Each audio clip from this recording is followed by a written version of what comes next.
Good day everyone! I am Joanne Hazel C. Fontanilla from 4NU04 and I'm about to present my thesis entitled A Comparative Analysis on the Effectiveness between Conventional Visual Aids and Information Technology Method on the Proficiency of Preemie Rabbit in Newborn Care.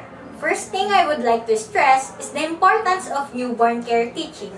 According to the World Health Organization, majority of the newborn deaths occur in areas where access to healthcare is low. So, it is imperative for us to pay attention to this work. Next is the prevalence of conventional healthcare teaching methods. As you could all observe, most of the healthcare teachings are carried out using Manila papers, pamphlets, and the like. Due to this, my study tested whether information technology is a viable medium for healthcare teaching, which brings us to the last point, the emergence of information technology in the society. Factors affecting the proficiency of mothers in the newborn care teachings.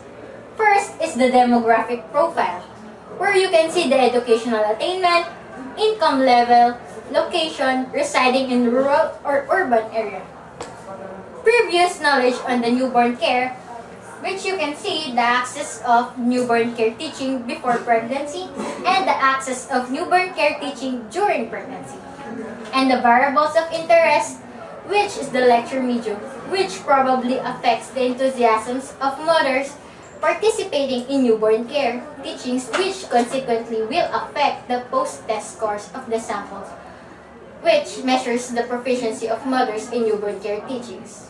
This research study aims to compare and determine which of the newborn care teaching media, the conventional visual aid, or the information technology supplemented with simulation exercises, will result in an improved proficiency and knowledge absorption among postpartum preemie para mothers.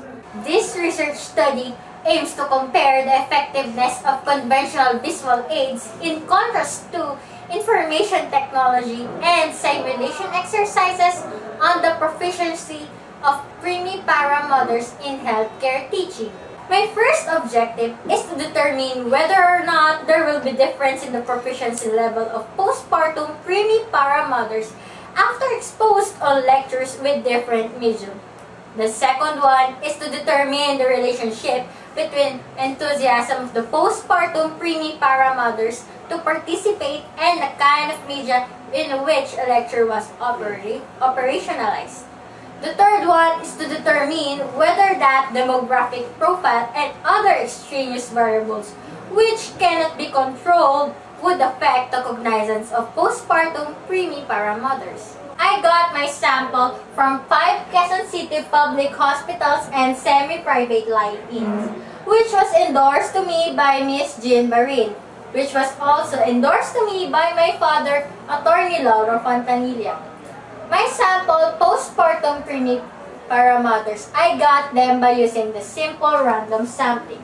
To avoid bias, I used the medical records and the demographic profiles of the sample. Then, I got the pre-test. After doing the pre-test, the lecture medium, which was divided into two, the conventional and the IT supplemented with simulation exercises. After doing, I got the post-test and the Likert scale. According to the age of the mother, the 15 to 19 years old is 35 respondents. The 20 to 24 years old is 22 respondents. And for the 25 to 29 years old is 3 respondents. Mothers belonging to the teenage group is dominant in the sample. This only verifies the growing number of teen pregnancies as posted in the health magazines and newspapers. I got 40 respondents from high school and 20 respondents from college. Majority of the sample only finished high school education.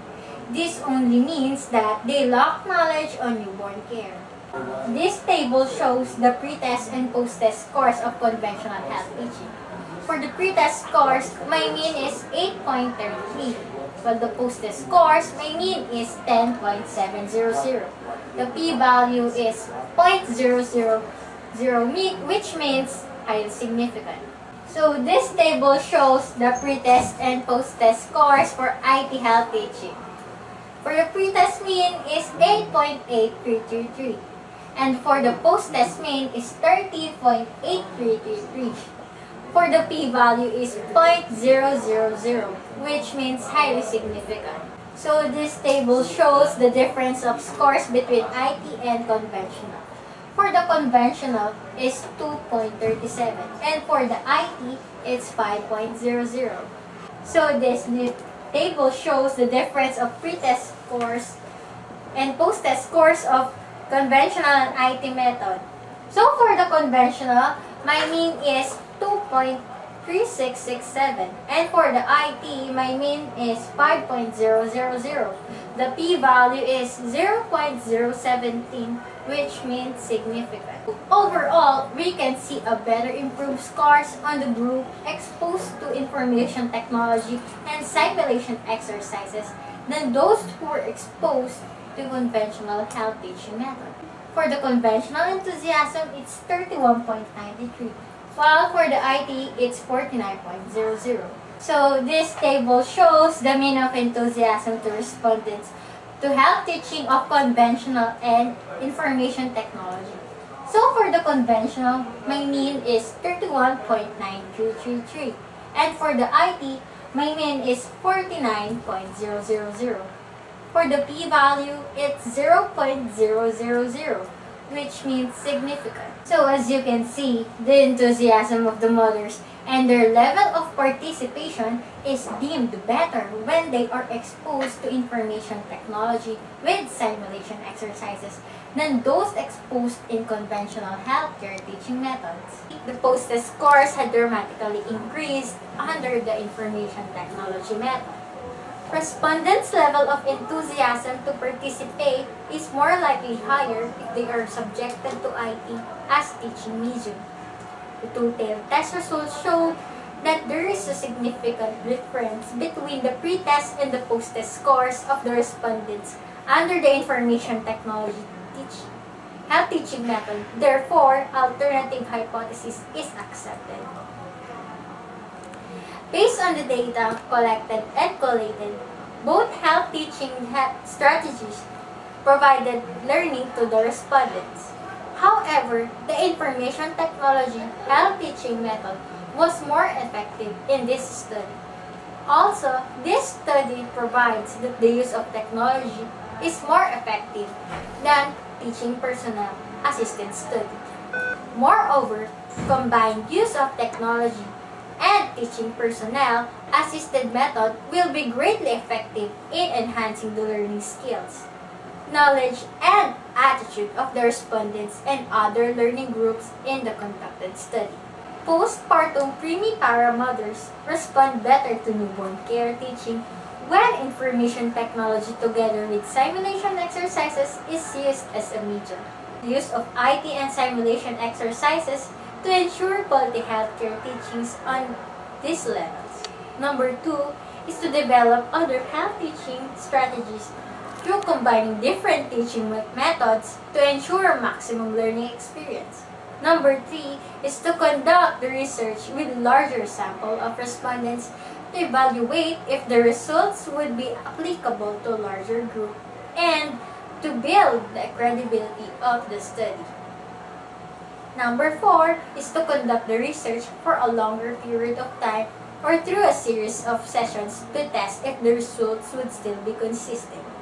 Number 5 is to experiment on other varieties of teaching strategies, such as the use of technologies and multimedia devices to see if there are any other methods that would prove to be effective in imparting knowledge.